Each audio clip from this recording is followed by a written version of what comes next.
鐘啦，咁啊開始我哋嘅會議。咁啊第一項議程呢，就選舉呢一個嘅聯合小組委員會嘅主席。有嘢問啊？哦，等我講埋先啊。好痛啊，大佬！而家進行2018至19年度立法會會期監察西九文化。Let me call to order the meeting of the Joint Subcommittee to monitor the implementation of the West Kowloon Cultural District project. Now, item 1 on the agenda, election of chairman and deputy chairman. Let us have nominations, please. A valid nomination must be made orally and must be seconded by another member. Mr. Yu Si-wing, I nominate Mr. Jeffrey Lam and Mr. Abraham Shek seconds. Do you accept nomination, Mr. Jeffrey Lam? I do. Any other nominations? Any other nominations? If there are none, I will count to 3. 1, 2, 3. Mr. Jeffrey Lam is elected chairman of the Joint Subcommittee ipso facto. Congratulations. I will let you take the chair.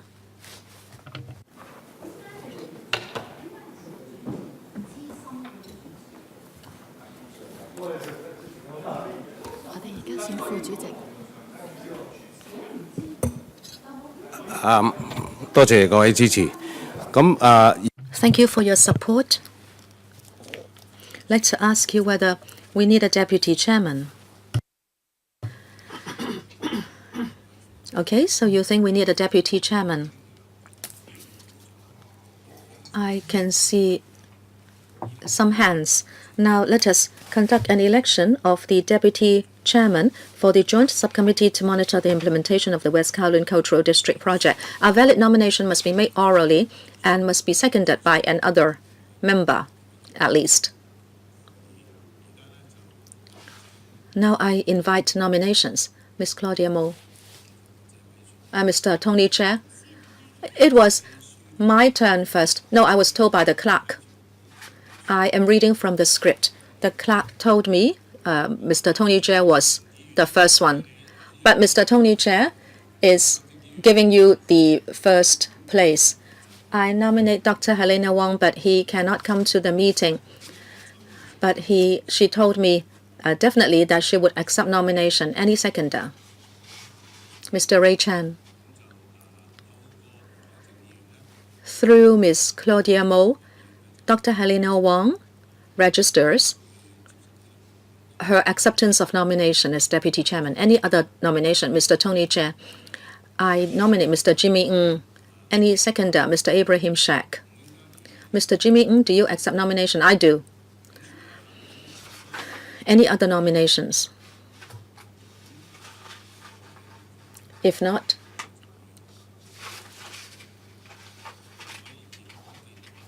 we can vote by secret ballot, or we can vote by registered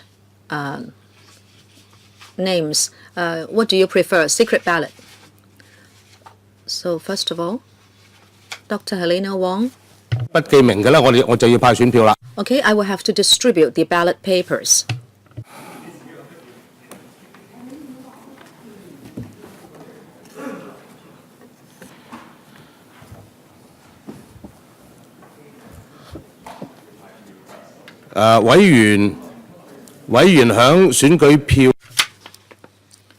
Members, please put the chop on the ballot paper, and after you have done so, I will declare the voting process closed. I will now distribute the ballot papers.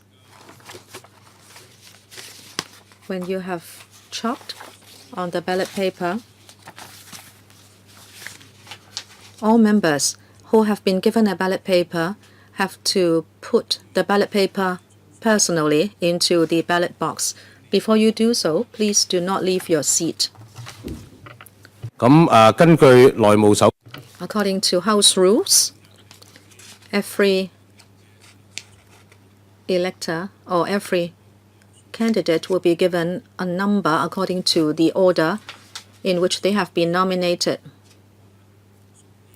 So members, please now chop against the number of your choice. According to the nomination order, number 1 is Ms. Helena Wong, number 2 is Mr. Jimmy Ng.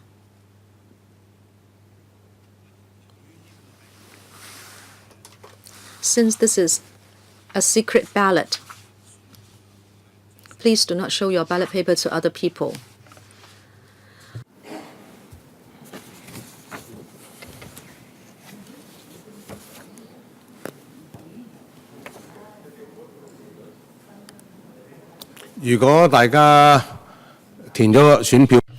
Members, if you are done, I will ask the staff to collect the ballot papers.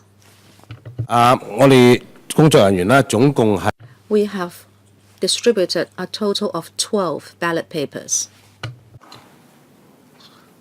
請兩位嘅提名人 The 2 nominators, please come here to observe the counting of votes. Ms. Claudia Mo and Mr. Tony Jie.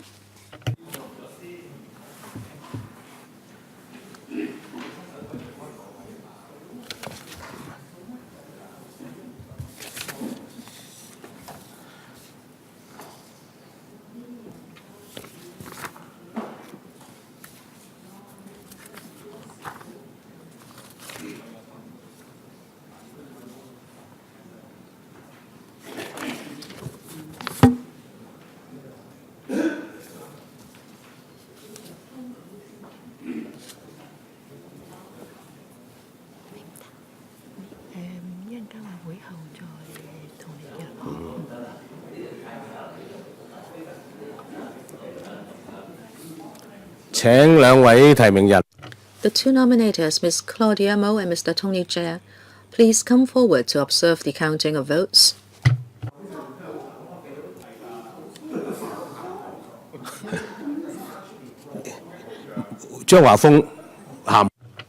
Mr. Christopher Cheung, I don't think you can pass. 所以張華峰議員如果入嚟呢，要讓 That's why if Mr. Christopher Cheung comes in, you have to give him a seat at the end of a row. 好唔該。易衝擊主席啊！原來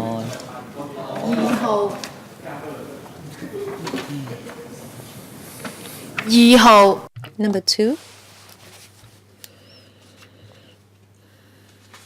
Number 2.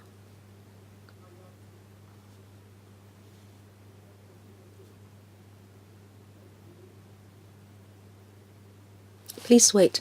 The counter is not responding. There have been 3 votes for number 2. Number 1.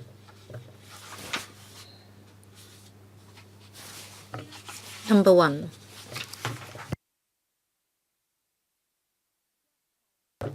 Number 1. Number 1. Number 2.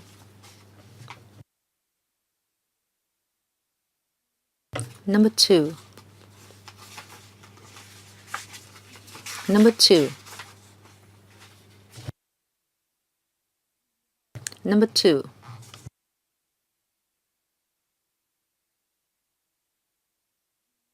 Number 2.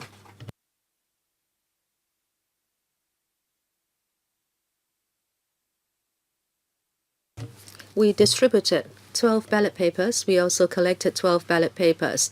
Dr. Helena Wong won 4 votes. Mr. Jimmy Ng won 8 votes. So Mr. Jimmy Ng has been elected Deputy Chairman. Congratulations.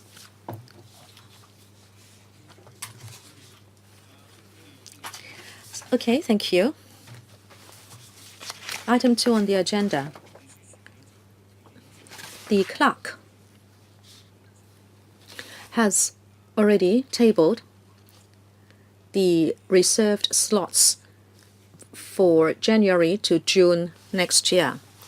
I will check the dates with the clerk and relevant parties to ensure that the dates are all right.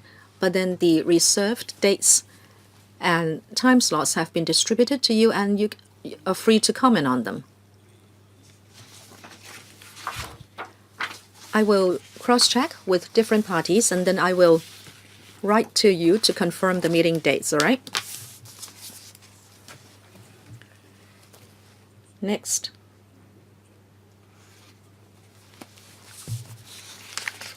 I'd like to talk to you about the items for discussion this year. In paper CB bracket 1115 stroke 18 to 19 bracket 01, the administration has proposed a series of items for discussion in the year. And also, we have paper CB bracket 1115 stroke 18 to 19 bracket 02, which contains the list of follow-up actions. And the administration has proposed certain discussion items. This is in paper bracket 1115 stroke 18 to 19 bracket 01. If members agree, then the joint subcommittee will follow the timetable, which, of course, is to be confirmed later. The next meeting is tentatively scheduled for the 14th of January 2019, a Monday at 4:30 p.m. The administration has proposed two items for discussion at that meeting. The first one, cultural software development for the West Kowloon Cultural District, and update on the development of Zone 2 of the West Kowloon Cultural District. Any views? Yes? Ms. Claudia Mo? Well, I have this consideration. Since WKCD is a massive project, Hong Kong people are still worried that it may become a white elephant. The Hong Kong Palace Museum is subsidized by the Jockey Club. Can we discuss it separately? And the rest of the items, I like to make macro consideration of the engineering works and the finances. Now it's quite segregated, maybe M+ and the CG Center, and then the Lyric Theatre. And I cannot link up the entire project. Actually,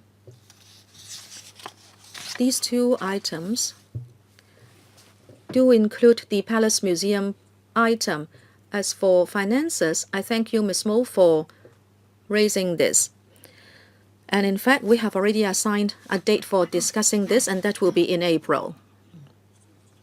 That is why I was asking you whether you have any views on the list of items for discussion. So finances will be taken up in April. That is, update on the financial situation of the WKCD.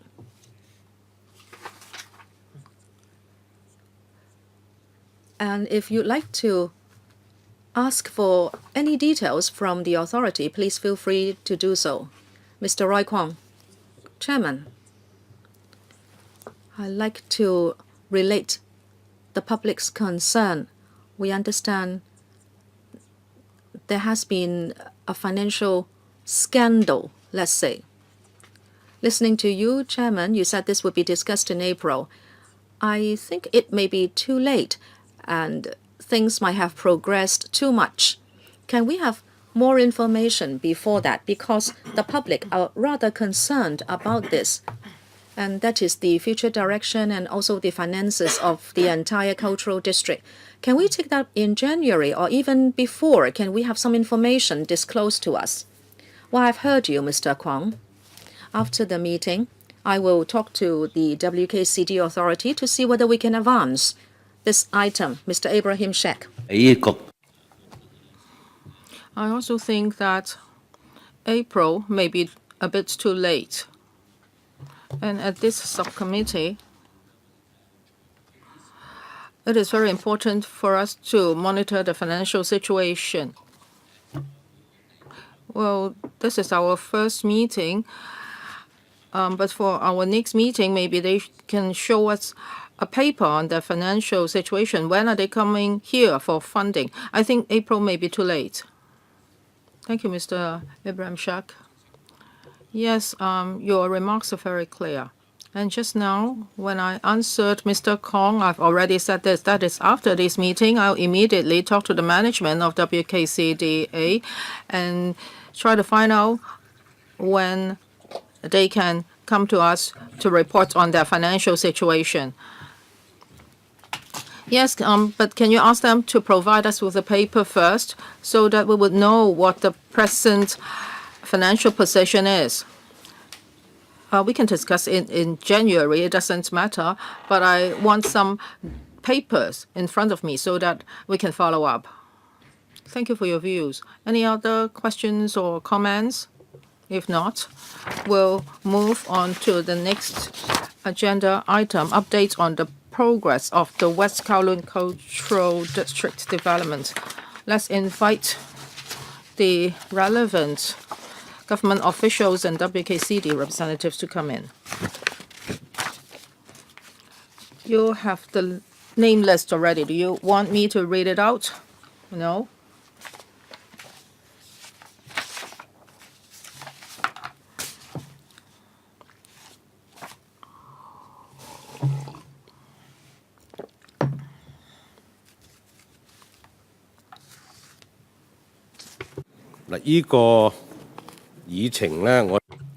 For this agenda item, we will discuss it till 11:15. First of all, I would like to welcome the government officials and the WKCDA representatives to come to today's meeting. First of all, I would like to invite the government and the WKCDA representatives to take us through the papers. Permanent Secretary, are you going to speak first? Yes. And then I'll ask Mr. Bascott to supplement. Chairman, this is the first meeting in this session, and we would like to take this opportunity to brief members on the progress of the WKCD development. Just now, I noticed your discussions, and some members hope that they can have an overview of the development. This is a good opportunity today. Now we are moving towards operation from construction, and many core arts and cultural facilities are being built. They include City Center, M+ building, the Art Park, the Hong Kong Palace Museum, the Lyric Theatre Complex, and the integrated basement and public infrastructure works. As for City Center, it will be open by the end of this month. As for Arts Park, it's open in stages from the beginning of this year, and in the coming few years, we will have several facilities in place: free space, Hong Kong Palace Museum, Lyric Theatre Complex, etc. And we are also preparing for a number of other arts and cultural facilities that would include ACE and artist hostel and residence, as well as music center.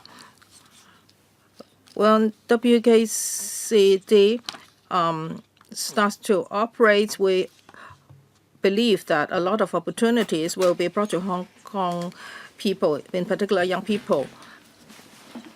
And Mr. Cott will be taking members through our progress with the aid of PowerPoint. Mr. Prescott. Everybody.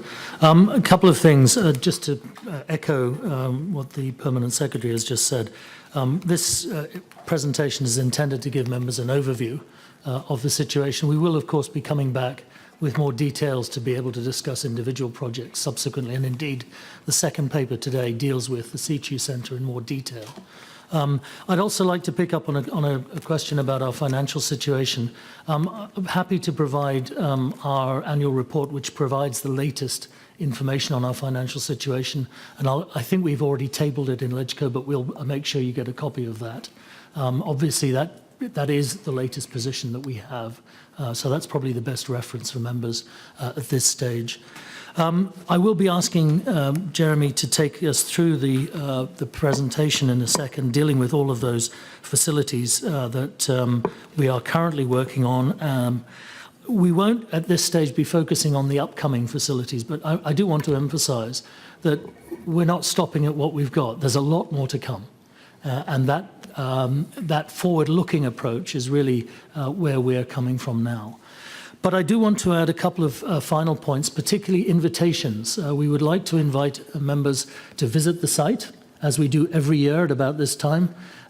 We will try and arrange that at the end of this month or early next month.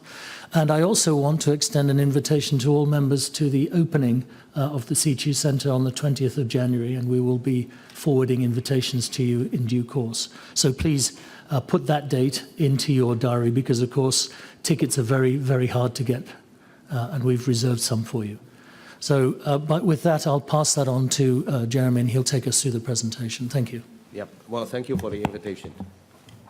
跟住係請 Now we will invite Mr. Jeremy Stowe to take us through the presentation. Thank you, Chairman, and good morning to members. So we have a few slides, around 10 minutes, to take you through the development of where we are and what we're planning. Just waiting for it to appear on the screen. There we go. So just up on the screen there is a visual of all of the facilities that we're currently delivering and intend to deliver. I think you can see there's some 14 projects in total across the development. Z2 obviously being on the furthest on the right-hand side, and right across to the Palace Museum on the left-hand side of that. Sorry, Jeremy, if I can just add, I do want to point out the grey buildings. We're not ignoring the grey buildings. Those are the commercial developments. But today we're focusing on the culture and arts buildings, which are the colourful ones. We're also looking at how we take those commercial buildings forward. Thank you, Duncan. So just moving on to the next slide. A little bit of a delay in them coming up.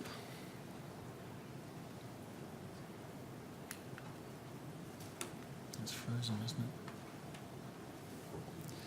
There we go. So yes, this is the Z2 Centre, which we should be issuing the substantial completion of works certificate this month, and a lot of the final fit out and the integration of all the theatre systems is ongoing. Our facilities management team, the performing arts team, and our security team are all moving into the building currently, all in anticipation of the first performance, as CEO mentioned, in January. Very slow. So the next slide, this is just a visual of the Grand Theatre. So obviously all the seating's in place that we have in the theatre on the two levels. Disabled facilities as well for universal accessibility is included. Yes, that's about ready. Next slide is the Tea House Theatre. Again, this is completed. It'll have loose chairs and tables in, and a sort of VIP area also at the top for performances, and with dim sum as well. This area here is the ticket office. This has been open for some weeks now, following the press conference that we gave, and I believe there'll be an update on the ticket situation in the follow-up item on the agenda. So here we have the main atrium, the sort of public area, which will be open, also called the Plaza, where we hope to do some future performances as well. And the ticket office is already in this area, which the public are currently using today. Just a few pictures of the various rooms. Studio, obviously the interior and the exterior of the studio on the floors above. And we also have the seminar hall, which is also fitted out with the seating as well on the floors above. So that's Z2. If we just move on to the Art Park, which has seen very good progress through 2018. We've already had, it's being delivered in 3 phases. We've already had phase 1 open to the public, which they've been enjoying for some time now with the promenade. and we will be looking to open up the phase 2 in December, towards the end of the year. You can see there the very large lawn in the middle, which has already been used for some free space events and has been fairly successful. But you can see around we're still finishing off the part, so there's still a sort of construction area. This is the free space building itself, and you can see there on the free space building the big projection screen, which we will have images on from the main lawn. This is a visual from the harbour side, and you can see we have retail dining and entertainment facilities all along the waterfront, with the landscaping and the promenade. And these RDE facilities will be fitted out in the months ahead. Again, just a view from the east to the west. You can see some further RDE facilities and free space that's in the background. And a couple of the artistic art shelters that we have also in the park. Okay, moving on to the M+ building. As members will know, we terminated the contract for this facility, the main construction contract, on the 17th of August, and we have since appointed a management contractor who basically had access to the site from around the 17th of September.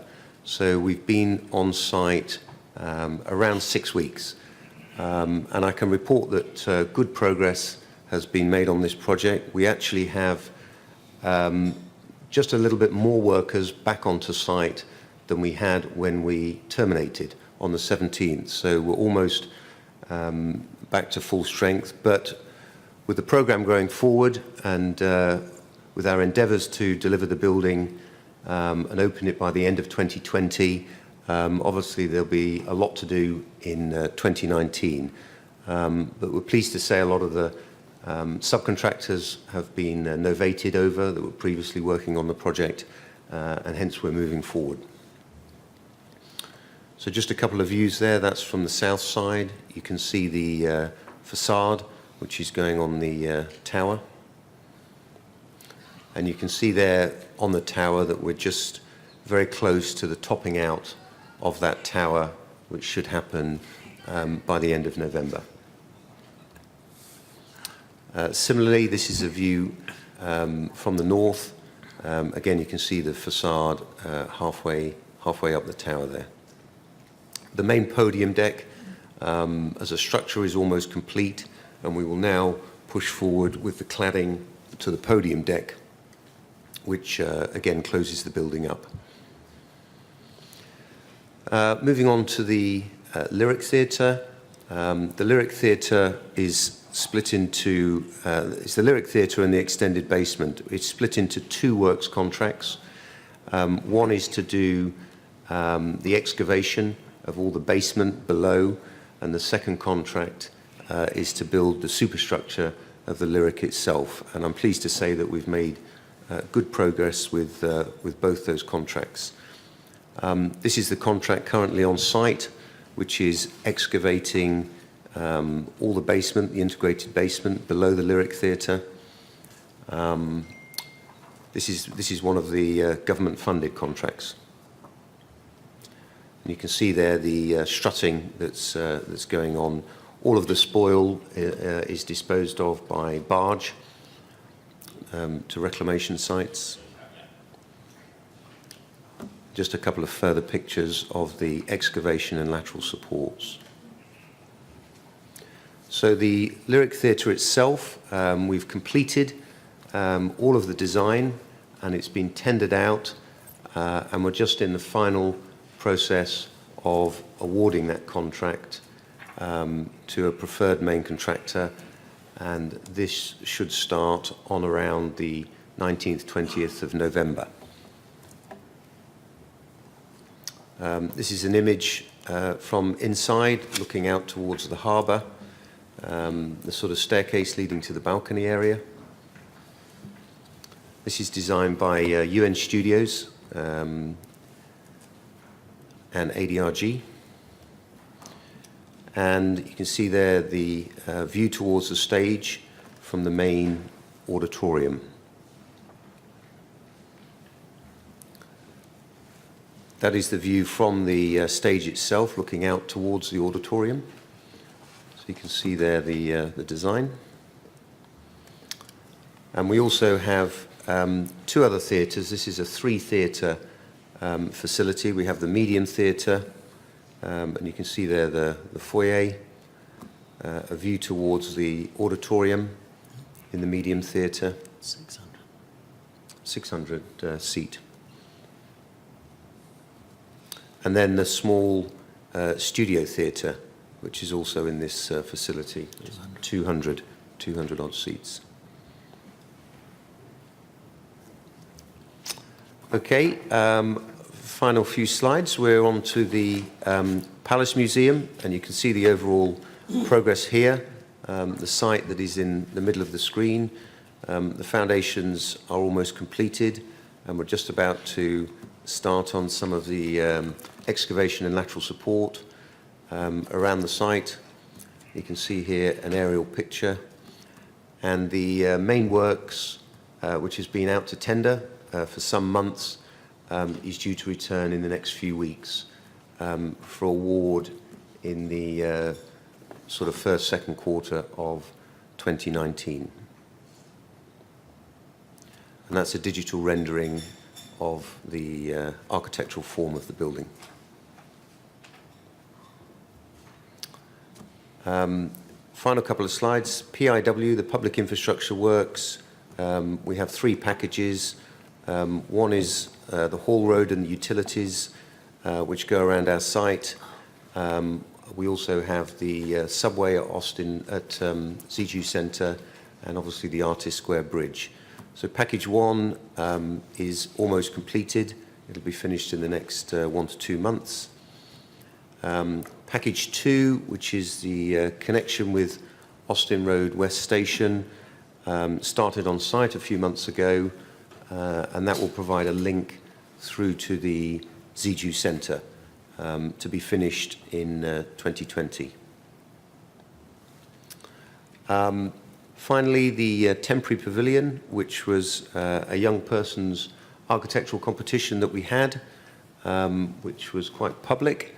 The construction of this has been going smoothly, and we will be aiming to have that completed in early January and then open to the public. This is located just on the sort of northwest of the park. You can see there on the bottom right-hand corner. So that should be open, as I say, early January. Thank you, members. Happy to take any questions. Well, thank you, Mr. Thank you, Mr. Stowe. Now it's question time. I would propose that each one will have 4 minutes, including a reply. I'll read out the names. Claudia Mo, Ray Chan, Jeremy Tam, Roy Kwong, Mr. Lau Kwok Fun, Mr. Yu Si Wing, and also Dr. K.K. Kwok. 4 minutes each. Ms. Claudia Mo. Thank you, Chairman. I'd like to ask about M+, please. Sin Chong was the contractor. Why is it that the contractor was awarded the contract and yet it could not pay its subcontractors? And why is it that it has not been delisted from the public works contractors list? This is my question. And secondly, because of the money problem from work stoppage to work resumption, I'd like to know what kind of impact there has been. Let us know about the timetable. Would there be any delay? Would that mean a delay of 3 months or 6 months? And also, what about losses in terms of public finances? You can see it. The authority has paid on its behalf, or actually the authority has no choice. And there are still disputes about Sin Chong still not paying $70 million. I'd like to know about the present situation. And then I'd like to ask about the Palace Museum. It is funded by the Jockey Club. I'd like to know whether the $3.5 billion tag is a cap. Is it that if there is any budget overrun, you would definitely not come back to the Finance Committee here to get money?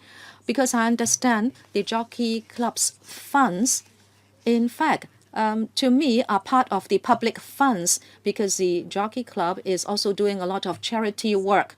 Can you promise that with regard to the Palace Museum? And also, this was announced at the end of 2016. It is said that it will be completed in 2021, but the design is not complicated. It is not a tall building. Why will it take 4 years to complete? Over 4 years, actually.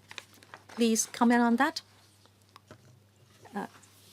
Let me first answer the question on the Palace Museum.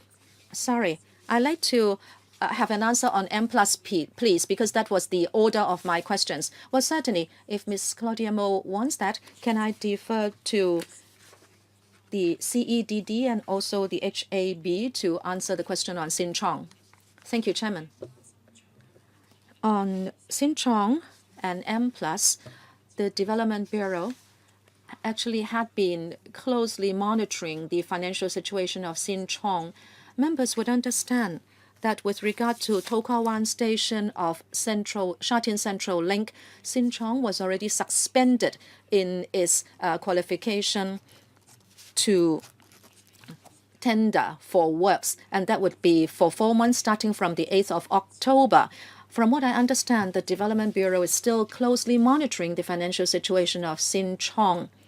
And if we want to impose any penalties, that would not be effective because it is now suspended. We will wait for 4 months. If Sin Chong is still in a bad financial situation, then according to the practice code, we can demote it to the trial rank, or we can actually, in the worst situation, delist it from the list of recognized contractors. And it really depends what information Sin Chong can furnish the Development Bureau in the next few months. Okay, what about the works timetable and losses in public finances? Mr. Pescott. Yes, there has been an impact. This is something that we'll be working with the newly appointed management contractor. We've set them a deadline by December to give us the information as to what they see will be the revised timetable, but certainly there has been an impact. They will also be giving us a revised costing for the balance of the payments. Now, let me stress two things on payments. We have only been paying for work done. So where work has been done by the subcontractor or the contractor, we've ensured that they are paid for that work. That also applies to work done by previously Sin Chong. In other words, all of their work had to be certified before we paid any money to them. So they have not had money paid in excess of what they are owed. But of course, the fact that we've had delays, the fact that we've had this termination will have an impact on our the financial situation going forward. And that's why we've given the new management contractor till December to come up with the new figures. 秘書長或者你睇下可唔可以答一答？ What about the $3.5 billion for the Palace Museum? Ms. Mo was worried about the construction of the Palace Museum. Actually, the timetable is quite compact. A museum is not just any other building. It has to have very good storage facilities in terms of humidity, temperature, and also safety for the transportation of artifacts, etc. And also, we have to comply with the park in the middle of a city concept of West Kowloon. So the works are very complicated. Mr. Ray Chan. Thank you, Chairman. Actually, this is on an overall progress of WKCD, and we should have a general discussion. But then because of Sin Chong, I'd like to say something. Actually, I have very good experience in using WKCD. We had Pink Dot at the end of last month. It was very successful. We hope we can have more chances to make evaluation with WKCD because we are the users. We hope that we will be able to give you comments for improvement of such events. Now I'd like to ask about Sin Chong again.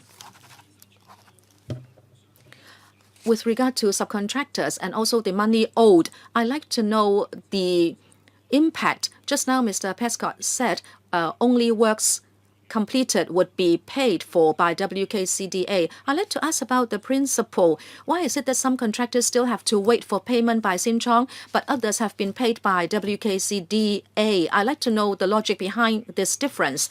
Now, this is a novation kind of contract. I'd like to know how this came about. How did you identify the new contractor? And later on, heaven forbid, if this should happen again, touch wood, really, will you have other mechanisms so that you would not be caught unawares because you did not make any report to the public and you were trying to solve problems in-house? The arrangements for novation are actually provided for under the contract with Sin Chong.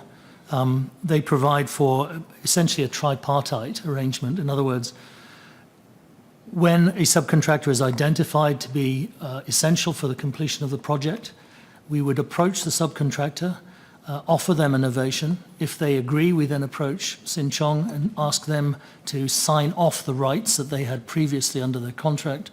And then the third party is a wholly owned subsidiary called Blue Poles, to which the novation takes place.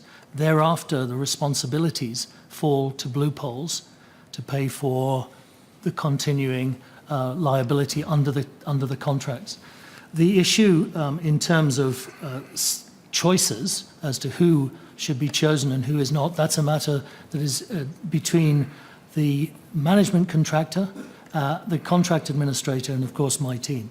They decide which subcontractors and contractors need to be novated to ensure the completion of the project. I would add that we are obviously trying to get as full a picture as we can as to the liability for those subcontractors that were previously employed by Sin Chong. But I must stress, of course, the contract, unfortunately, is between Sin Chong and the subcontractors. What we're offering now is a new state under the terms of the contract. The other question in terms of what happens if this happens again, I agree with you, it'll never happen again. That would be absolutely the worst thing.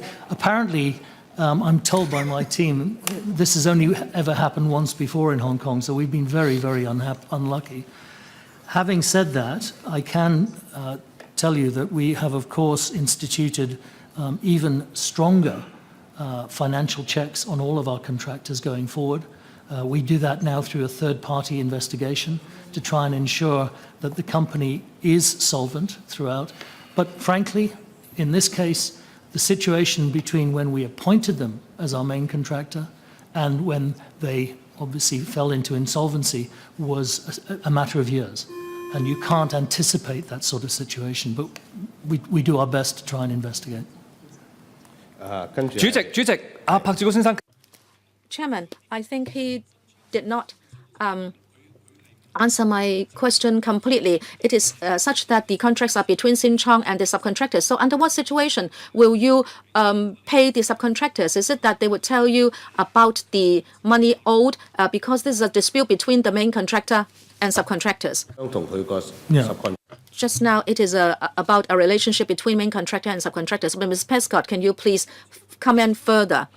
And what do you know that can be disclosed to Mr. Ray Chan, please? Mr. Chairman, the situation is that, as I said, we're trying to find out the relationship previously.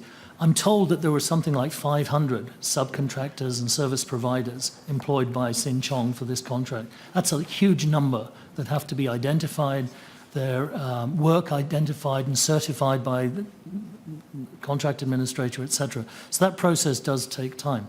As far as those that are not novated, of course, they still have recourse to seek their full compensation under the terms of their contract with Sin Chong. that contract remains. That's not something that we can involve with. However, where work has been done, and we've made this statement very publicly, and can be certified to have been done, in other words, it can be checked and verified, then we will, of course, pay for that work. 譚文豪議員。 Mr. Jeremy Tam. Thank you, Chairman. I would like to ask Mr. Pascott and your team, did you get paid last month? Yes, I got paid very well, thank you. 你就 pay very well。 You got paid very well, but there are 7 subcontractors. They are owed $70 million. Are they paid very well? How about their staff? Well, have you looked at these papers? You're talking about works that can be certified. Well, these are the works they have done. At the last meeting, that was a transcript of the last meeting.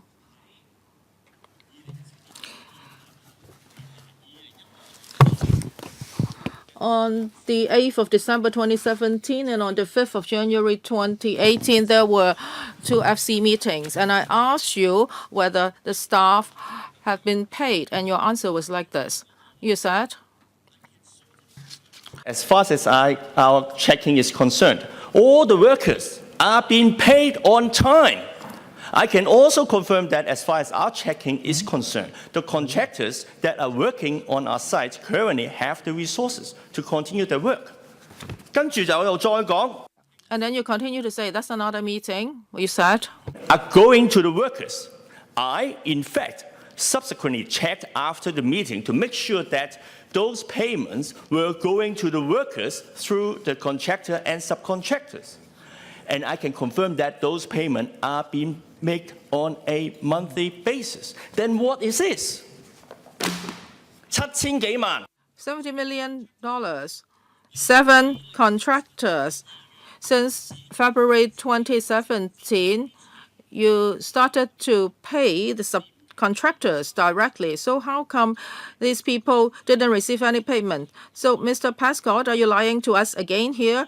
Or it proves again that you are incapable? You don't know how much money is owed to these people?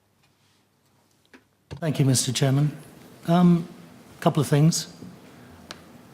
First, I never lied to Legislative Council. I have never lied in the 30-odd years I've been coming to the Legislative Council, and I have no intention to do so now. The facts, as stated in my previous reports in January and December, are correct. The information I had, you read it out yourself, clearly demonstrated that they were being paid and that the money was going to the workers. The situation in respect of those 7 contractors, again, we have actually been in touch with them. We are working through the process to ensure that where they have done work that can be certified, they will be paid for that work. That process is ongoing, as I've already reported. In terms of the quantum of their claims, that has to be checked. We have had instances where subcontractors have 如果係 claimed... 呢一個係 I think it's only fair... If this is a fact, can you allow Mr. Pascott to finish? Have a chance to reply. Where was I? Oh, yes. In terms of the subcontractors, there have been instances where subcontractors have submitted claims that are not verifiable. And of course, as we're paying with public money, we have to be sure that those claims are properly verified and paid out.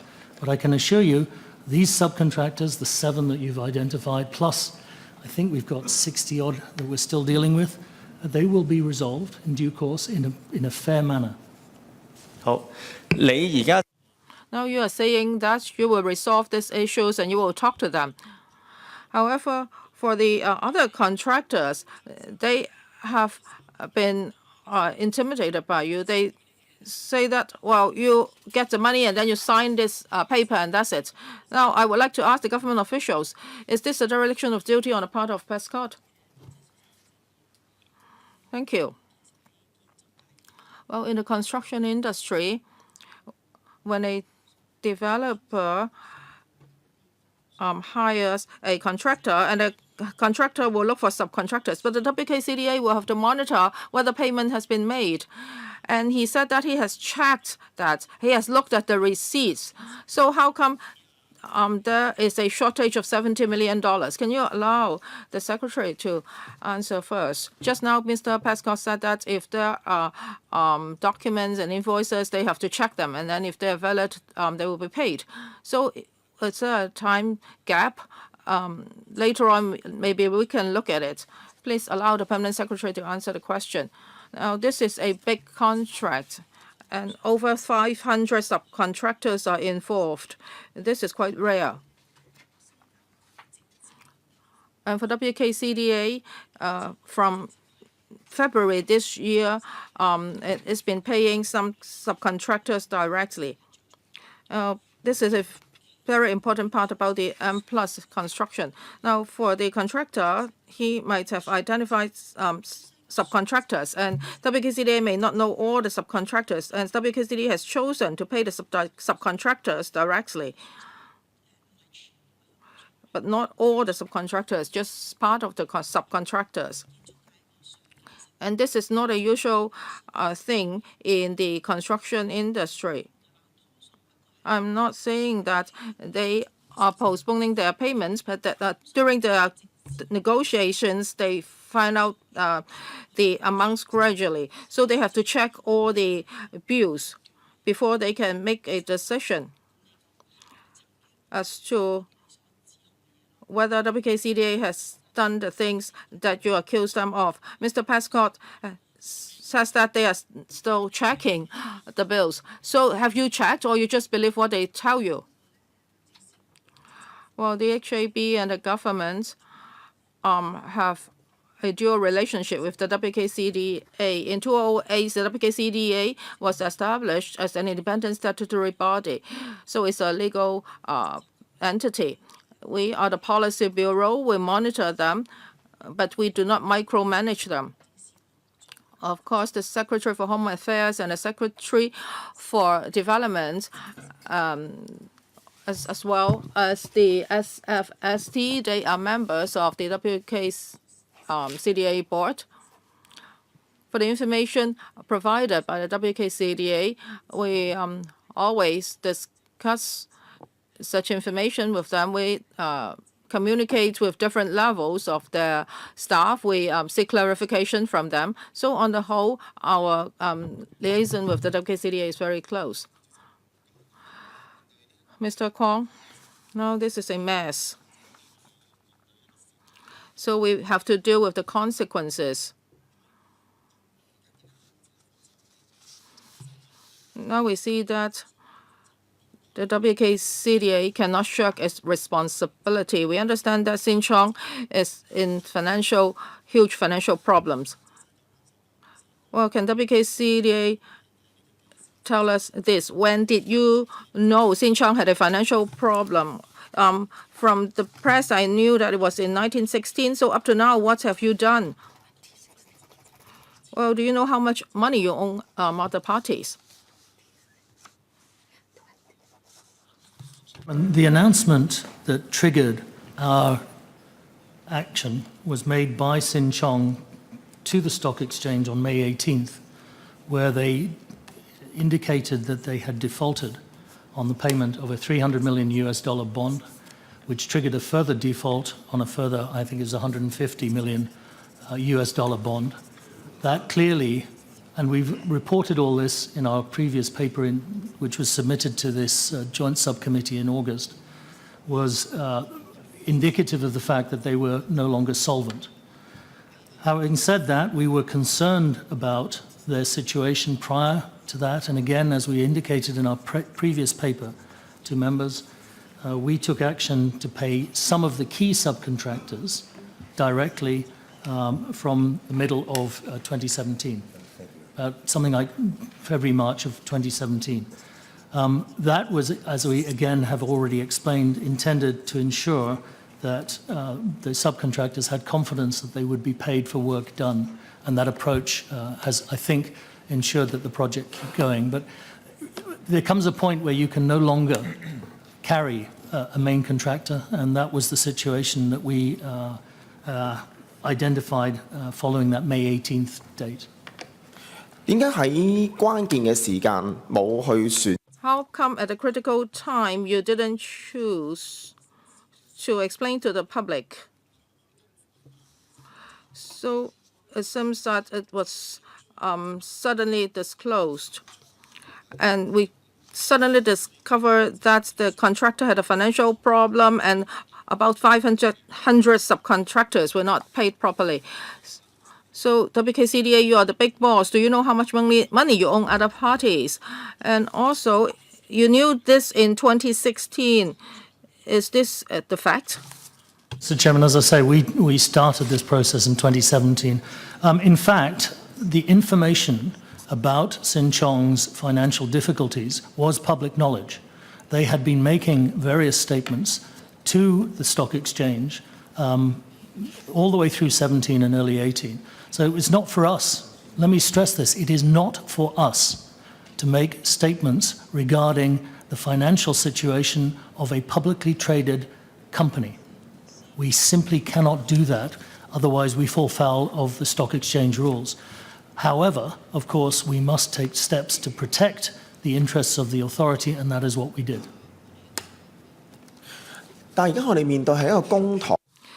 But this is about the use of public money. This is a very serious problem.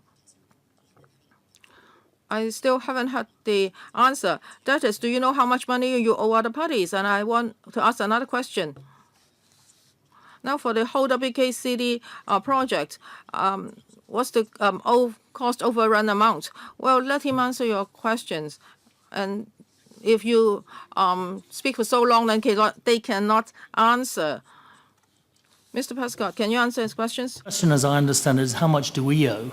Of course, we're paying our bills, and we have paid our bills all the way through. The question, I think, is better directed at Sin Chong. How much do they owe? That's something that Sin Chong must accept as their responsibility under the terms of their contracts. That's a reality. 你未問嘅咩？即係你。 Have you not asked them? So for the past few months, things have been happening. So you should roughly know. Do you know the rough amount? I have to control the time because everybody's overrunning. Otherwise, we cannot finish our discussion today. Mr. Lau Kwok-fan. Thank you, Chairman. Now, Gammon Construction Limited has taken over from Sin Chong. So what is the interface like? In the paper, you say that you have issued 63 innovation agreements and deeds of transfers to existing subcontractors. So can you explain more about the details? So all the subcontractors are moving to Cameron. Do they want to work under Cameron? Now for the contractors, they may have different styles. Now, they may make a quotation to Sin Chong, but now they have to make a quotation to Cameron. That these quotations may be different. And now I don't think all the subcontractors have moved to Cameron.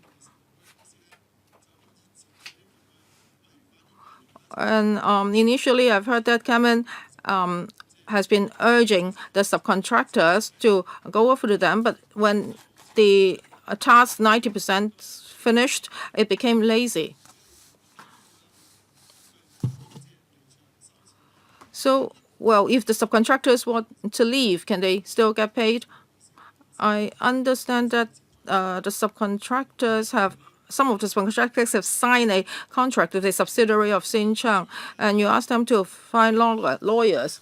And the lawyer should check whether those contracts with the subsidiaries are authentic. I think it's very easy for you to check whether those agreements are authentic. So are you trying to give a hard time to the subcontractors? They have to prove that their contracts with Sin Chong and Sin Chong Aster are authentic. I am very worried about the transitional arrangements. Is it smooth? Will it cause cost overrun and delay of the M+ project? A couple of things here. First, there are a number of subcontractors that we're not novating, notably those that have finished their work. those that were previously directly under Sin Chong, and there are a number. For example, Sin Chong Asta, we're not novating. There are obvious reasons why we're not novating those. For the remainder, we are working it through the process. And let me stress, the novation is to blue poles. It's not to gammon. They work for blue poles. They don't work for gammon. They are supervised. They are managed by gammon. And that's the arrangement that we've put in place. Gammon, in this context, will have its own subcontractors for certain types of work that either had not yet been contracted out previously by Sin Chong, or for those subcontractors who choose, and let me stress the word choose, not to come across because they would rather do something else, we will have to replace them. But where we make an offer, it's for them to choose. We can't force them to accept novation. As I said earlier in my reply to an earlier question, 3 parties have to sign up. The subcontractor, Sin Chong has to certify they release them from their contract with them, and then blue poles. And that's the arrangement. So it is a very different set of agreements. Let me also stress that a novation means that we accept all of the terms of the contract that were signed between the subcontractor and Sin Chong. We don't change those terms. If we go out for a separate contract, and there will be other contracts that need to be signed, those terms are different. But the terms that we take on through novation are exactly identical. There's no change. And we accept all the liabilities arising from that. 但我想問個延期。 I'd like to ask about extension of time and budget overrun. Again, as I've answered earlier, we have given Gammon until December to come up with a detailed assessment of the need for any additional time for this project and to come up with any costs that they would anticipate for the completion of the contract. And let me stress, at the moment, we're still working on opening the museum at the end of 2020, as we have been for the last couple of years. We've not changed those dates. 咁如果係咁，可唔可以If that's the case, if you have the figures before December, please publish them as soon as possible because our next meeting will be in January. When in December you know about the situation, please let us know immediately. If you have the information, I do hope that Mr. Prescott, you can inform us ASAP. Publish what I can, but a lot of this is contractual, so we may not be able to. OK，好，跟住係姚思榮議員。 Next one, Yu Si-wing. Thank you, Chairman. I'd like to ask about the Sichu Center. From Canton Road and the XRL station, if we look at the Sichu Center, it is a very remarkable site. Many tourists and Hong Kong people find that it's a beautiful site. So people are waiting for it to open. People may not go there for performances. They may just pay a visit. My question is, when is the time for the Sichu Center to be formally open to tourists and visitors? And secondly, when I was there, the signage was not clear. From the XRL station, I cannot find my way easily into the Sichu Center. I'd like to know whether you are talking to departments to make the signage easier for visitors, including people who drive to Sichu Center. When the XRL station was opened, I found that the signage was not very clear. And then about the internal facilities at Sichu Center. When visitors go in, they may want to know more about the center. Do you have a small exhibition? So when people walk in, they know the facilities and more information about the center and even an introduction of the different facilities. After its opening, there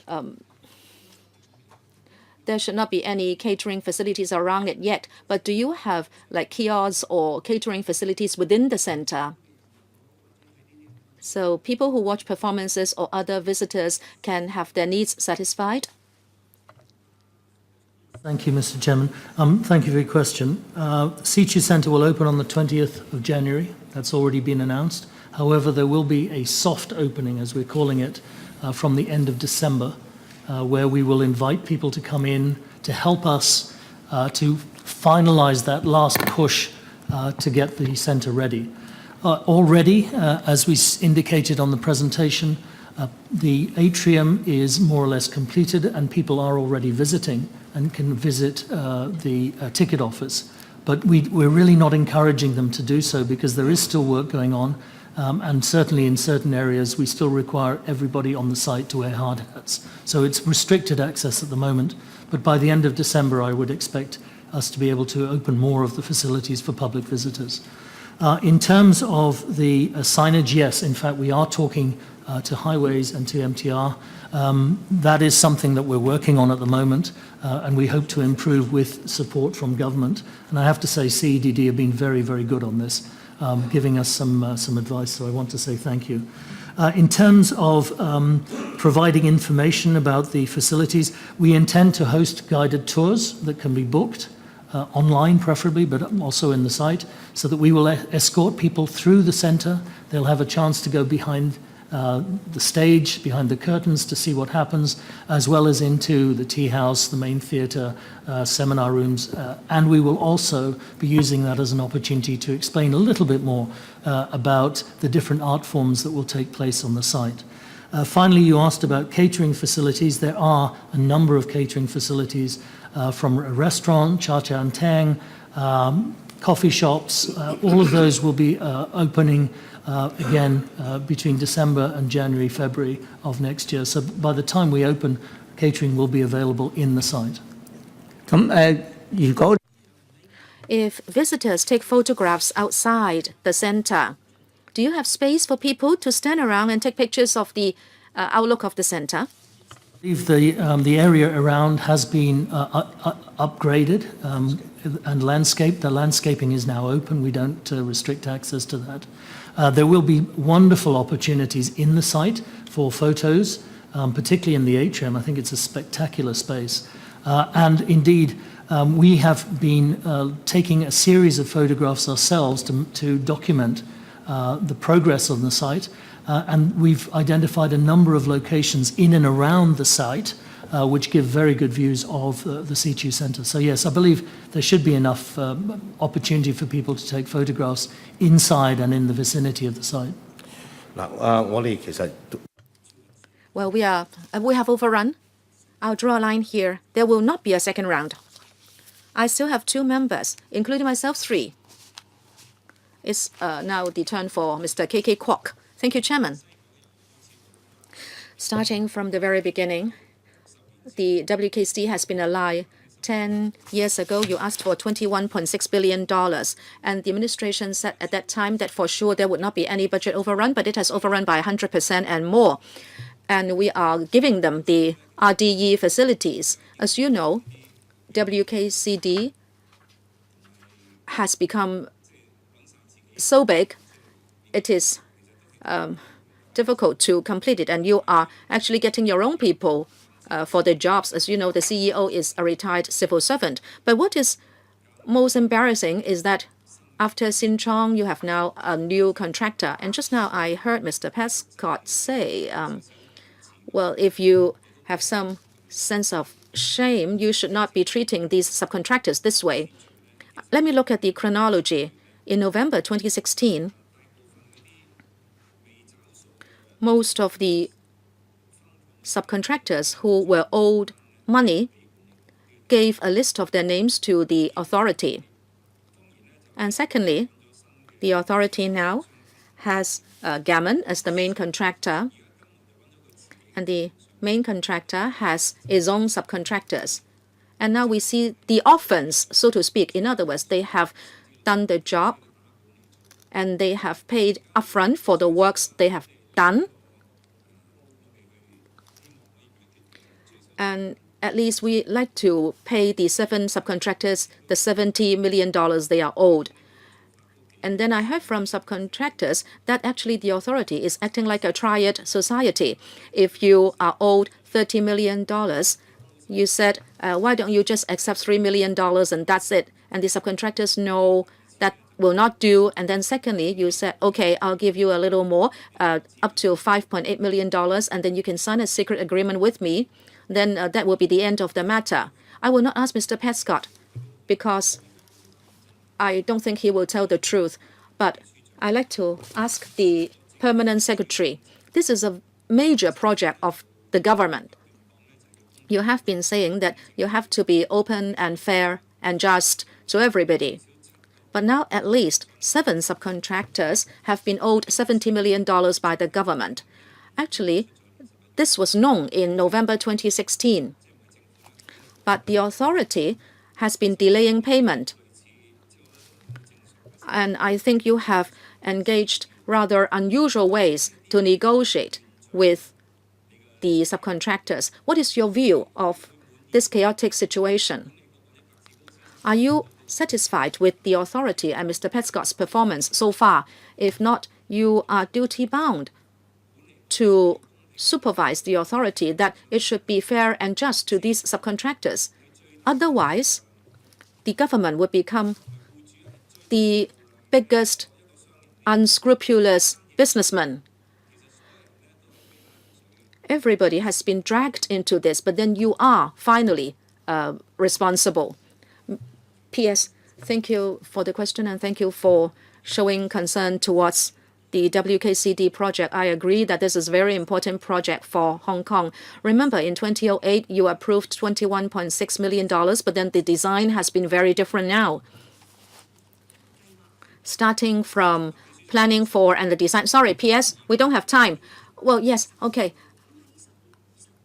Well, about 10, 20 years have passed and the global investment environment has changed, and also there has been a hike in construction cost. All that has to be considered. About the construction, allow me to say something more. I was the Commissioner for Labor, and I personally handled matters in the construction industry. You have to understand that the contractual legal responsibility is between the main contractor and subcontractors. And in the construction industry, we have 4 to 6 layers of subcontracting, and that is quite normal. And now you are watching the process because subcontractors are not the final subcontractors in certain cases. And when you take up the cases with them, and then you will see the different receipts where you are approached for assistance, but then we are still not sure with the sums. But this is not surprising. This is actually quite normal in the construction industry. Well, you are saying also that we are benefiting retired civil servants. Mr. Prescott has been a retired civil servant, but remember, he is now in his 3rd term, and he is the 3rd term CEO. But then the 1st and 2nd terms CEO had been recruited through global recruitment. So let us say between us and the authority, we cooperate and monitor. And in fact, there were sparks in our discussion with the authority from time to time. And allow me to say that within the term of Mr. Prescott, the important thing is for us to complete the hardware. And I believe that progress at WKCD has been quite good in recent years. You ask whether we are not responsible in our use of public money. Well, I can't see that happening. We are monitoring progress. We are doing it very strictly. Mr. Ying and his predecessor are in the development subcommittees within WKCD authority, and they are following the planning and projects very closely. No one wants to see these problems, but please understand that Sin Chong is a listed company. Well, unless it has reached a stage of no return, we would not have taken this step. And then you say if you had done something in 2016-17, it would have been better. But it is a listed company. We don't want to do anything to affect this company so that it will take the government to court. And also, if we had disclosed this prematurely, meaning that it has not reached an irreparable point, then there would have been impact on the progress of the works. As I said, it was a quandary, and we closely monitored it for over a year, and then we took this very painful step. After stopping Sin Chong, actually works were suspended, and in fact, we had to identify Gammon as the main management contractor, and then we were able to start works again only in October.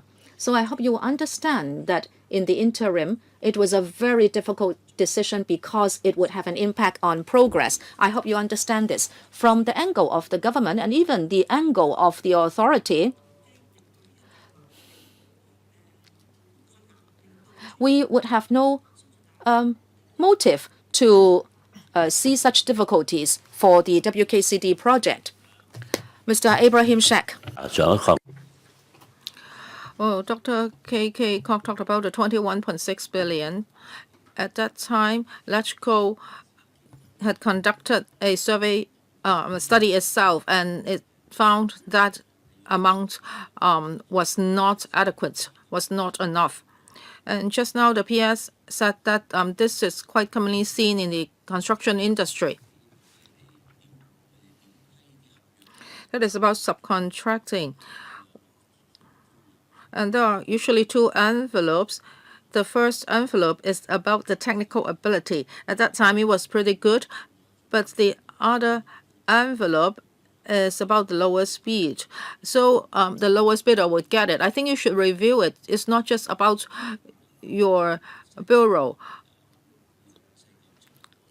At the West Kowloon terminus and the Central Shatin Link, there were also problems like this. The government should really review it. For so many years, I have great faith in you to deliver West Kowloon Cultural District project. It's not an easy project. This is a project involving such a massive construction work, arts and all this. So keep up the good work and do what you feel is right. Secondly, I caution you, you need not speak too much regarding the construction, because contracts liability goes into litigation and possibly arbitration. What you speak here and what you can speak here can only, would not give you any protection legally. So caution yourself when you speak, because those are very complicated projects which goes into years of litigation. Secondly, I think that even now that you ask a management contractor to do it, it's very difficult for you to control costs, because it's possibly, I do not know the details, you're going for an open account book. An open account book, you have taken up a liability, it's very strong liability of cost overrun. I also caution you, don't put a target date on this M+. Because if you put a target date on this M+, you are actually pushing yourself to over budget, because everything is possible as long as you have money. But if you put a target date, then you be very, very careful, because you're putting the burden onto the contractor, the management contractor. So be very careful. We had experience, borrow the experience from MTR, being a director there. I suggest that this is something you can share, because you are on common grounds in here now that you have more or less finished the superstructure work. So again, good work, and I congratulate you on a beautiful CQ building there. I passed through there last night. It was really beautiful. Thank you. Mr. Prescott. I don't need him to answer. Can I say thank you, both for the warning, which I take very seriously, and I have said before, I never say anything here unless we've thought it through before we come here. We prepare for these meetings very carefully into what we say. And secondly, thank you for your comments about the CQ Centre. I think it will be a spectacular building. Chairman, You to separate the continued construction of M+ and the $17 million issue, because it's two issues, so don't lump them together. This is something you have to be very careful, and don't really try to tie the two together, okay? Thank you. just now when we were updated on the progress of WKCD, we see that the environment is really good. I know that a lot of people are looking forward to visiting WKCD. And I hope that in the future, WKCD will bring about high-quality arts and cultural performances. Now, visitors from all over have been asking me how to go to WKCD and what is to be seen there. So in terms of arrangements, what have you done? Lately, we've heard that Tongchong is overcrowded with visitors. So if a place is good, people will regard it as a tourist destination. So do you have any arrangements in place? And in terms of promotion, have you started that? Have you talked to the tourism board? I have visited it.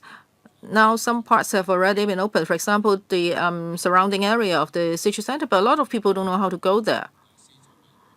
And the traffic around that area is quite chaotic. So in these areas, can you do some more? When the city center is open and when other projects are underway, there may still be chaos. It may be because people are not clear about how to get there and how to go around in the area. So, Mr. Prescott, can you tell us what you've been doing in these areas? Thank you, Mr. Chairman. In fact, we will be coming back with a more detailed brief on this subject. But let me briefly touch on the key issues. First and foremost, we're working with highways and with Transport Department to improve access. For example, we expect by later this month, if not earlier next month, there will be a direct minibus route into the district that will improve access from Tsim Sha Tsui. Obviously, we're hoping that members will vote the money to allow us to put the Artist Square Bridge in, which will significantly improve access from the elements and therefore from the Tung Chung line and the Airport Express line. We also have mentioned already that we're building the subway connection to link in the Austin Road subway station to the Sichu Centre. Again, that will significantly improve access to the site. And finally, we're looking at putting in some ferry piers, possibly 2, which will allow us to tap into government's initiative in terms of inner harbour ferry services, which we think will provide a really wonderful way for the public to access the site. The second issue on promotion, yes, we are already in discussion with the Tourism Board. In fact, I briefed the MICE group recently. We are focusing at the moment, of course, on the Sichu Centre opening, and we've been doing a lot of promotion both here and in the mainland and elsewhere to look at marketing the opening events for the Sichu Centre. In due course, as other facilities open, then the marketing exercise will expand and develop to ensure that not only people are aware of what we do. I'll give you an example. We're about to open a new exhibition, Naguchi for Janvo, which will be shown at the M Plus Pavilion from the 15th of this month. We've been marketing and promoting that domestically as well as overseas. And finally, for example, we have been using Free Space, which happens every second weekend in the month during the winter months, to get people familiar with the site and knowing how to get there. So again, I would encourage people, if they want to come along this Sunday from 2 o'clock onwards, we'll have performances, jazz, classical music, as well as marketplaces. And these are ways for people to get familiar with the site even before we open up. Finally, we already have in place legislation approved by the Legislative Council in terms of bylaws to govern the operation of the public open space, including the park. So all of those provisions are already in place. Thank you. Okay, let's adjourn the discussion of this item now, and we'll move on to the next agenda item. And that is the update on the development of Sichu Centre. I believe some WKC representatives will be leaving and some others will be coming in. So can the PS take us through today's paper? Chairman. Well, for the WKCD Sichu Centre, it will be officially opened on the 20th of January next year. And it will be the first performance venue of the WKCD. It's a very important milestone.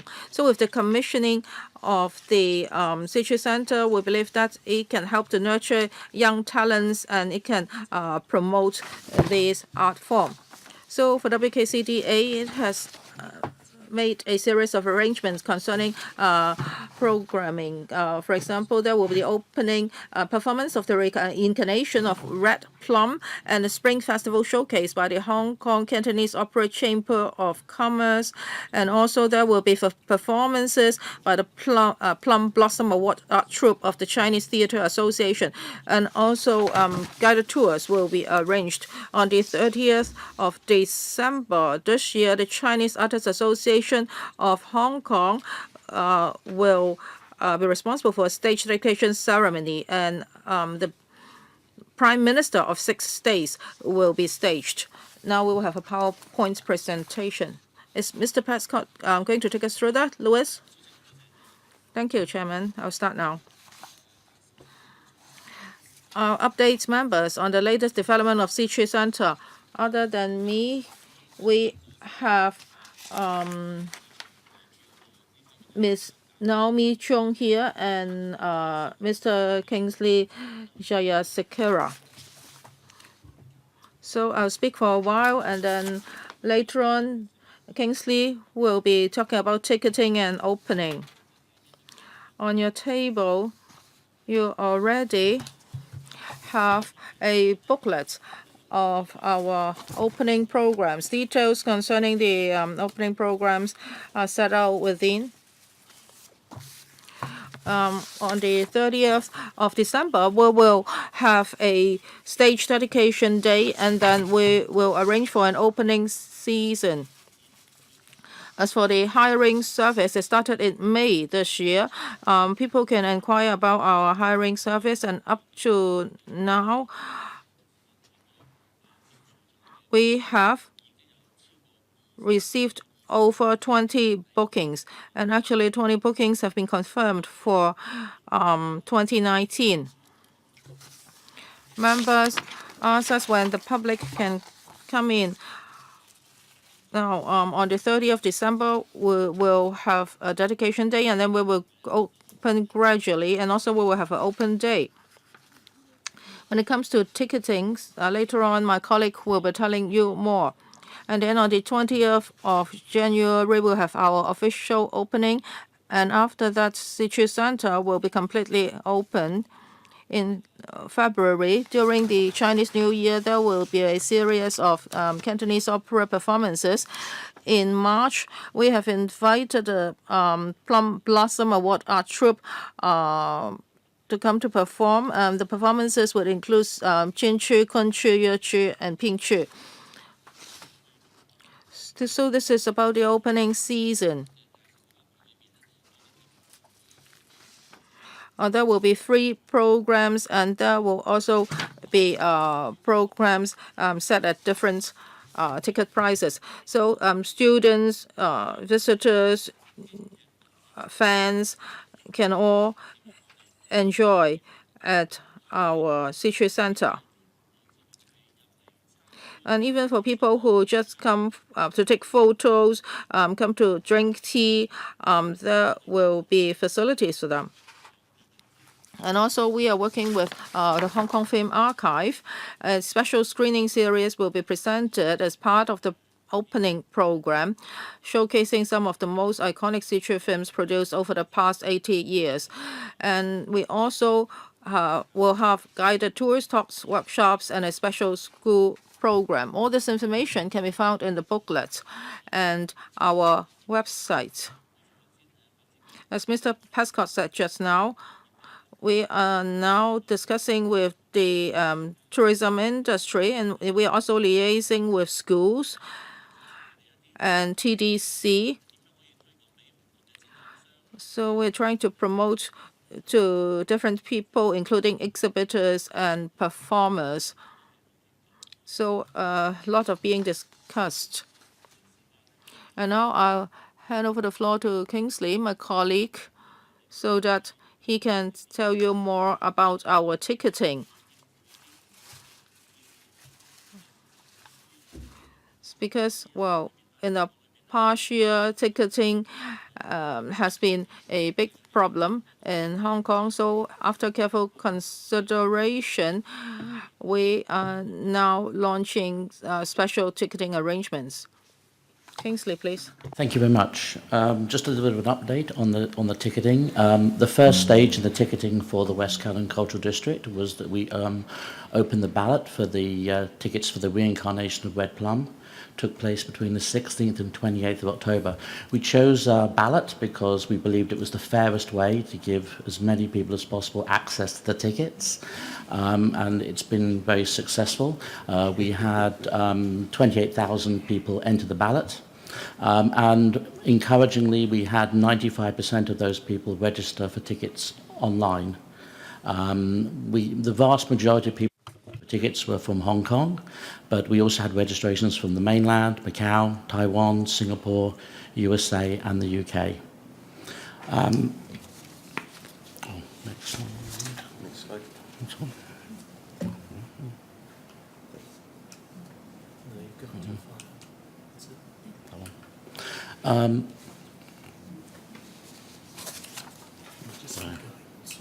Okay. Sorry. Apologies. This one? Yeah. So the successful applicants were selected by ballot by an independent third party that we used. This third party organisation were the same vendor who did the balloting for Hong Kong Philharmonic for the concert a while ago.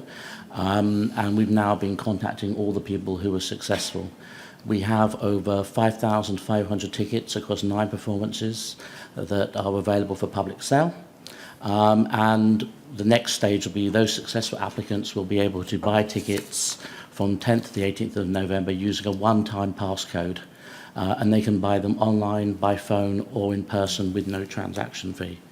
Unsuccessful applicants will be added to a wait list, and we will allocate remaining tickets according to the wait list. No, that's not it. Okay. All the other shows go on public sale from 26th November. That's all the ones that are listed in the brochure. And we also have free tickets that will be part of the soft opening. They'll be available from 11th December, and they'll be distributed online and through organised groups. And we will also have a certain number available each day at the theatre. And just a reminder, all tickets that we sell online, by phone or in person have no transaction fee for customers. So we're doing everything we can to get people to buy online. Okay, thank you.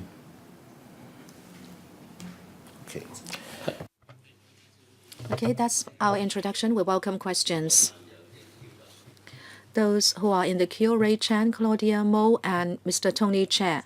4 minutes each. Mr. Ray Chan. Thank you, Chairman.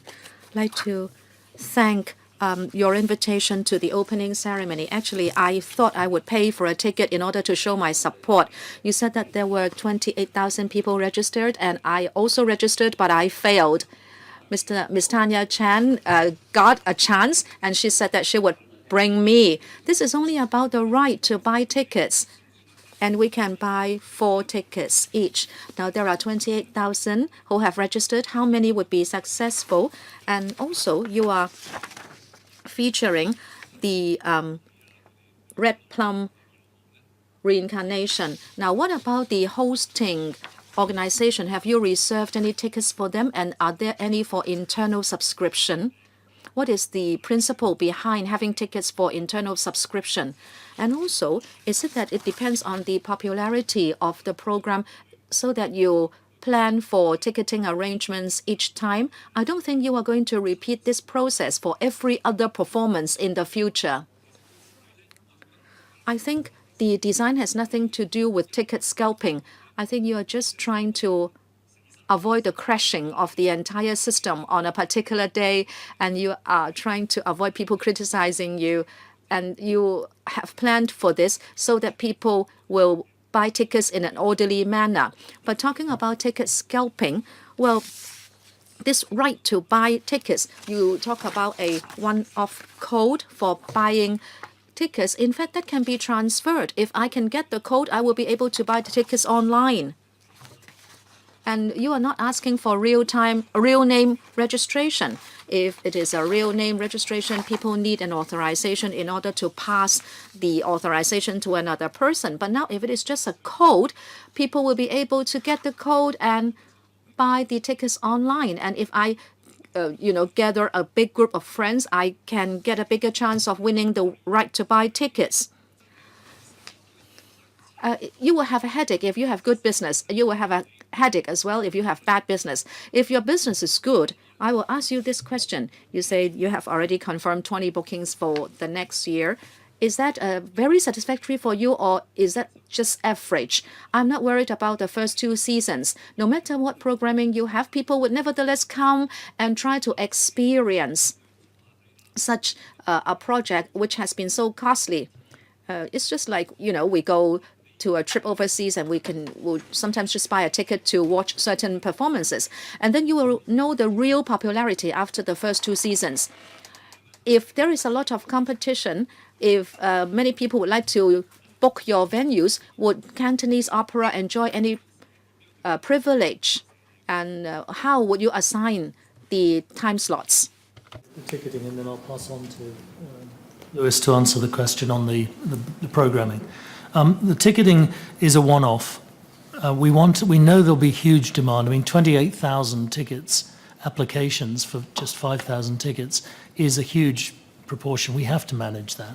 I think we would have been totally open to criticism had we not instituted a system to try and ensure fairness. So it is simple as that. We want people to have a fair and transparent system so they know that they apply. If they choose not to use their ticket, they get 4 for each successful, they only get 4 for each successful, then of course we can't control that.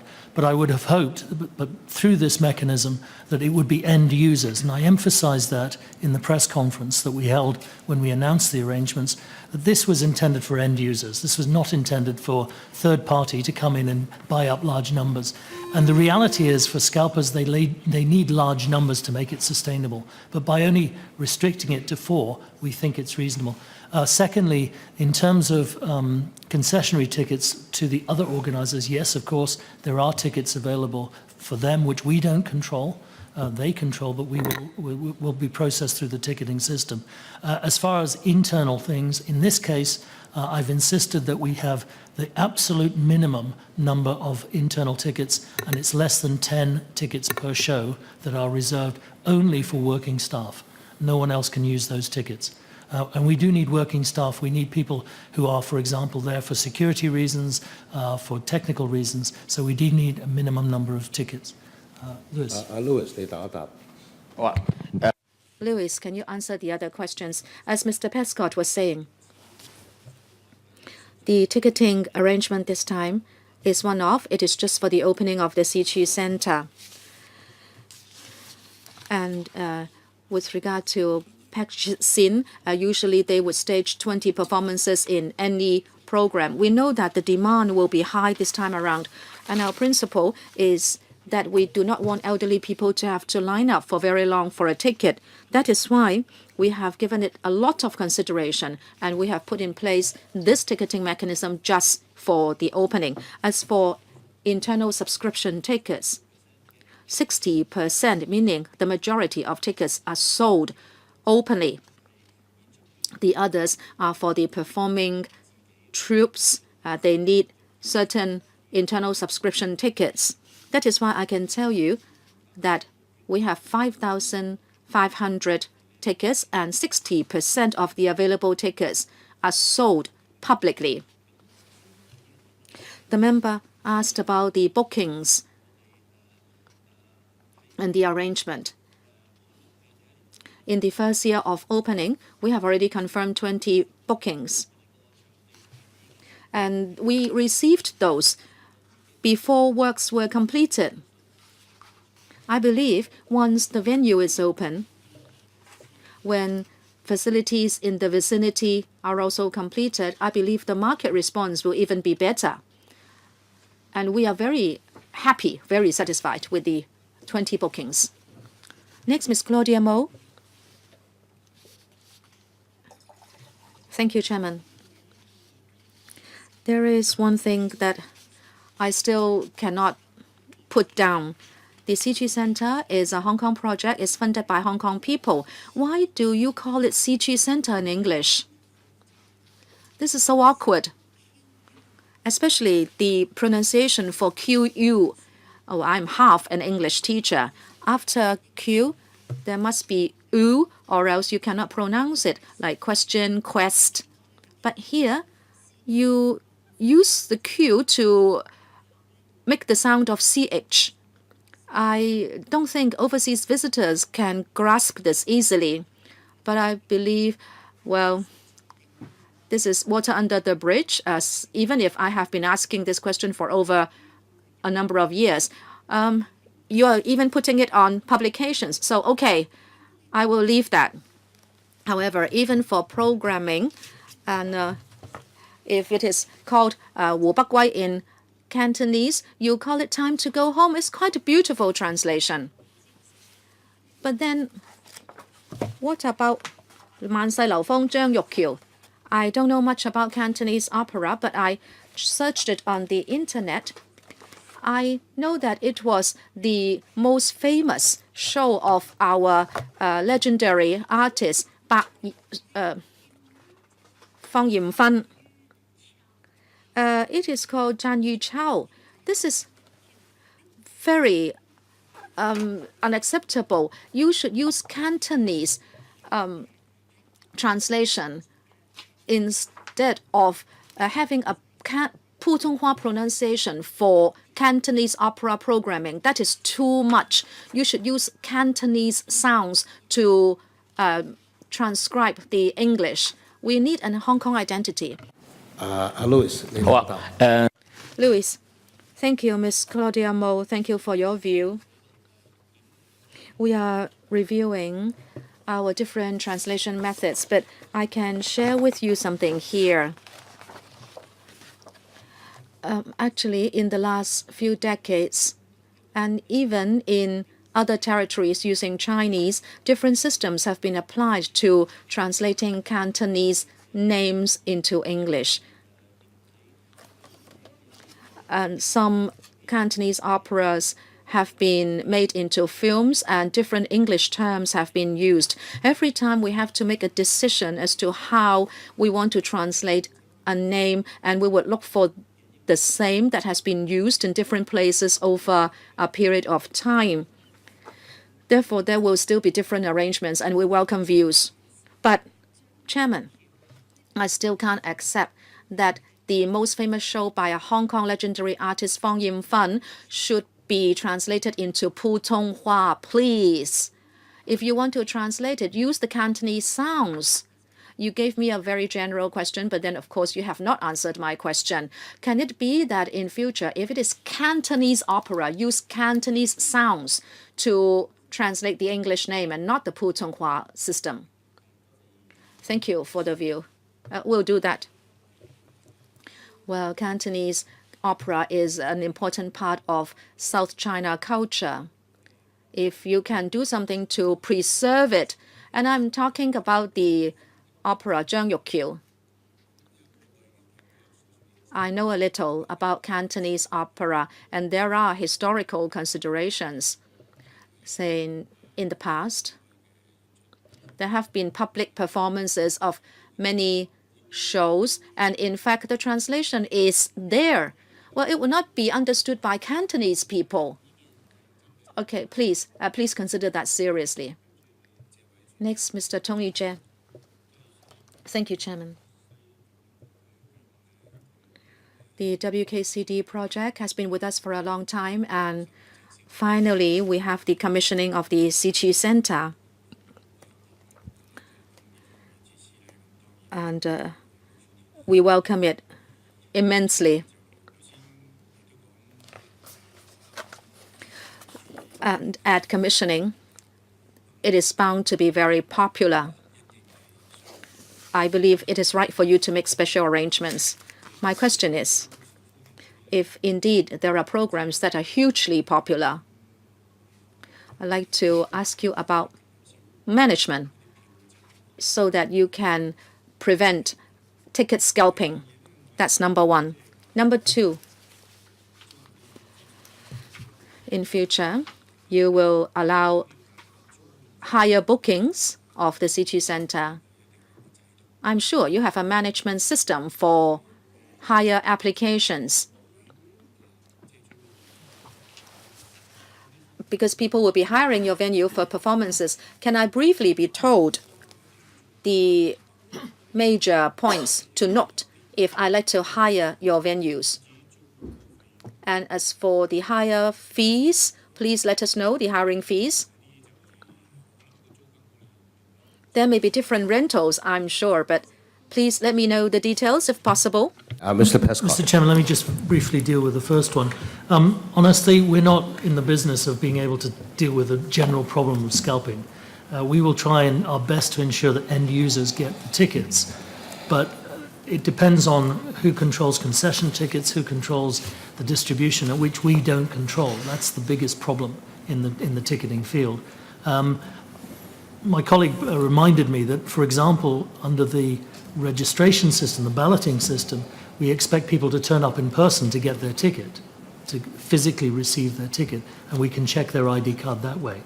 But for general sales, particularly if they're not our programming, it's very difficult to put those conditions on. So I cannot promise that we will be able to deal with scalping any better than government can, to be honest with you. 主席，我呢度想補充，我明白嗰。Yes, I understand that it's very difficult, but we have to strike a balance. Now, for those who are interested in the performances, they may not be necessarily be Hong Kong people. They may be coming from overseas. So you have to consider this, and at least you should know about it. If there are problems, I hope you will have measures to tackle them. This is my main concern. Yes, I understand that it's not easy, and it's not just about Hong Kong audience. In fact, one of the reasons that we're encouraging people to apply online is that no barriers. They can apply from UK, from the States, and as you see, we already have that evidence to show that it's working. I think that's the best way. Mr. Abraham Shek, he hasn't answered my second question. How about the hiring policy? Well, with regard to hiring policy for Citrus Center, of course, we are inclined towards traditional opera performances, so they can make the application 2 months in advance than other applicants. For example, if you want to book a certain date, we can accept your application 16 months in advance, and after 2 months, that is 14 months in advance, we will take application from other art troupes, and 2 months later, that is 12 months in advance, we will receive applications from other groups. So we are inclined towards traditional Chinese operas. And also for the hiring rate, if it's for Chinese operas, we will offer a big discount. So for venue, higher rates, and for different performance venues, you can find all this information online, and you can also contact our colleagues.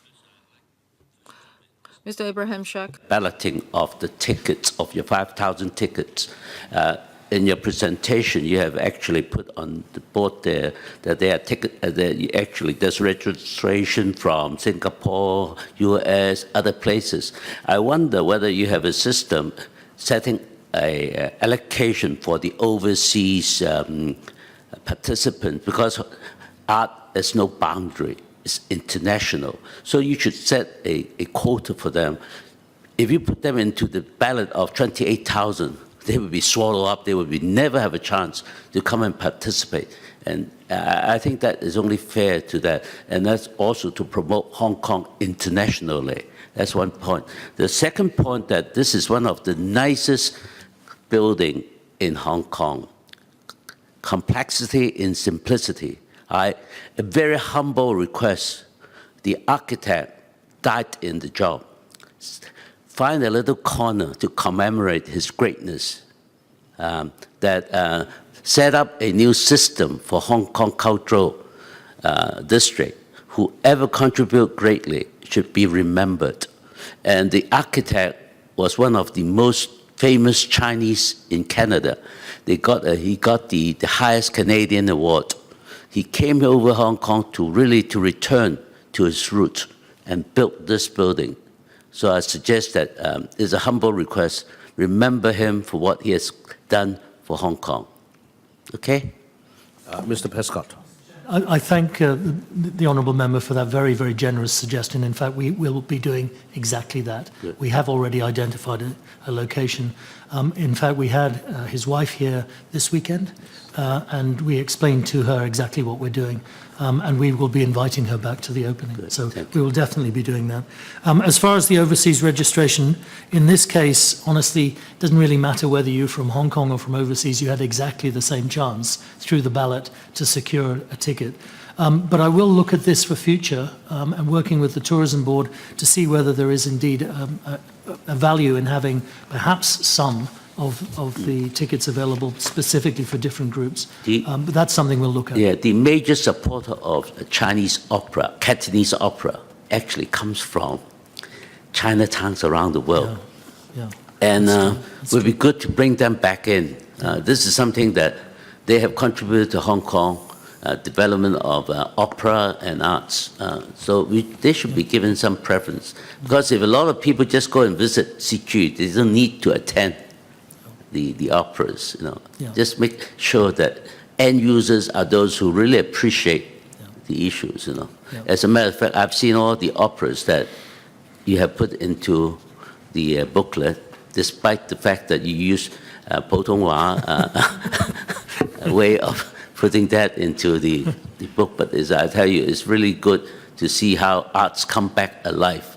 It's a resurrection of traditional Chinese culture. Thank you. Good. 我都非常之認同啊。 I agree with Mr. Shek.